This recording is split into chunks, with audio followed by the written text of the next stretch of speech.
DIY napkin Hello birthday everyone! decorations. So, gusto ko lang ipakita sa inyo itong aking ginawang DIY napkin decoration, happy birthday decoration para sa aking employer.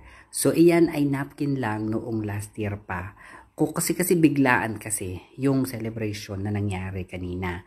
So, ang ginawa ko is nakakita nga ako ng mga napkin na may ganyang, may print na happy birthday. And then, ginupit ko lang yan everyone ng bonggang-bongga into apat. Bali, sa isang napkin po is apat po yung nakalagay. So, dalawang colors yung na-available doon. And then, yung iba, everyone is ginupit ko lang ng ganyan. Yan. Ginupit ko lang siya ng mga ganyang haba-haba lang yan. Dahil nga lalaki ang magbe-birthday at saka yung kanyang kapatid. So, it's a double celebration na nangyari. So, ayan, tuwan-tuwa yung mga bisita sa ginawa ko dahil daw napaka-unique at napaka-artistic daw na itong ginawa kong napkin DIY happy birthday decoration. So, 'di ba, dito sa Israel napakasimple talaga nilang mag-celebrate ng mga birthday. Talagang napaka-appreciative nilang lahat.